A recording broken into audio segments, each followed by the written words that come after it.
तुम उसी तरह तोते के रूप में भटको। नहीं नहीं, मुझे आजाद करो वरना मैं तुम्हें छोड़ूंगा नहीं। अब तुम मेरा कुछ भी नहीं बिगाड़ सकते। अब तुम जाओ यहाँ से और अब से ऐसे ही घूमो। अब तुम्हें पता चलेगा कि दूसरों को दर्द देने में कैसा महसूस होता है। इसके बाद वह राक्षस वहां से उड़ जाता है। मरचू और उसकी पत्नी सीता दोनों खुश हो जाते हैं। मरचू पहले की तरह काम करने लगता है। वह और उसकी पत्नी दोनों खुशी खुशी जिंदगी गुजारने लगते हैं।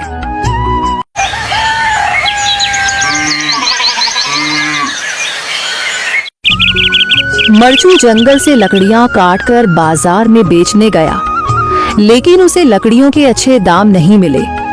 इस पर मरचू ने कहा, अरे भैया, इतने कम पैसे? इन पैसों में तो 2 वक्त का खाना भी नहीं मिलेगा। आप मुझे बहुत ही कम पैसे देते हैं। मैं इतनी मेहनत से लकड़ियां काट कर आता हूँ, लेकिन उनके पैसे मुझे बहुत कम मिलते हैं। भैया, तुम्हारी लकड़ियां होती ही इतनी कमजोर हैं कि मैं इससे ज्यादा पैसे नहीं दे सकता। तुम्हारी लकड़ियों के बस इतने ही पैसे बनते हैं। अरे भैया, कुछ ज्यादा कर दो ना। वो क्या है ना कि इन पैसों का तो कुछ भी नहीं आता। मैं अपनी जिंदगी कैसे गुजारूंगा? भैया, तुम जाकर अच्छी लकड़ियां लाओ, तभी इन लकड़ियों का अच्छा दाम मिल पाएगा, वरना इन लकड़ियों का तो यही दाम है। ये सुनकर मरचू बहुत ज्यादा परेशान हो गया और पैसे लेकर किराने की दुकान से सामान खरीदकर घर आ गया। घर पहुंचते ही मरचू की पत्नी सीता ने कहा, अरे जी, सामान ले आए आप? हाँ जी, सामान ले आया हूँ। सीता के चेहरे पर खुशी छा जाती है, लेकिन जब उसने सामान देखा, जी, इसमें तो बहुत थोड़ा सामान है। हाँ सीता, मुझे पता है कि यह सामान बहुत थोड़ा है, लेकिन मैं क्या करूं?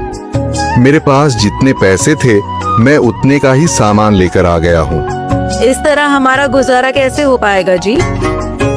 आपको तो पता ही है कि हम कितनी मुश्किलों से गुजारा करते हैं। हाँ हाँ, मुझे पता है, लेकिन मैं कर भी क्या सकता हूँ? मेरे पास इतने पैसे ही नहीं कि हम एक अच्छी जिंदगी गुजार सकें। इतनी मेहनत कर रहा हूँ, लेकिन फिर भी मेहनत का फल नहीं मिल रहा। इतनी मेहनत से अच्छी लकड़ी काट कर आता हूँ, लेकिन मुनासिब दाम नहीं मिलता। मैं तो बहुत परेशान हूँ। क्या करूँ? कहाँ जाऊँ?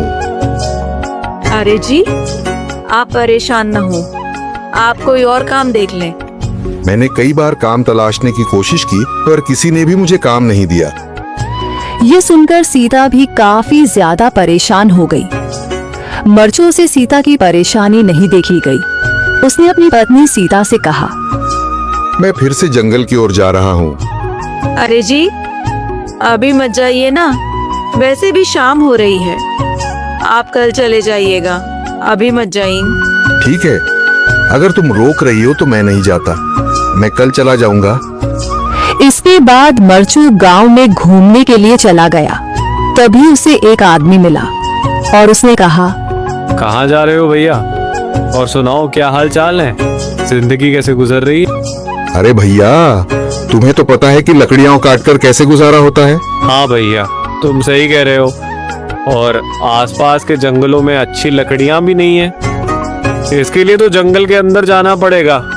पर जंगल के अंदर तो काफी सारे जंगली जानवर होंगे। मुझे बहुत डर लगता है भैया, मैं जंगल में कैसे जाऊंगा? हाँ भैया, जंगली जानवर तो होंगे, लेकिन अच्छी लकड़ियां तो वहीं से ही मिलेंगी। ये सुनकर मरचू बहुत ज्यादा परेशान हो गया, लेकिन वह आदमी बिल्कुल ठीक कह रहा था। जंगल के किनारे की सारी लकड़ियां कट चुकी थीं। अब सिर्फ जंगल के अंदर ही अच्छी लकड़ियां बची थीं। अगली सुबह मरचू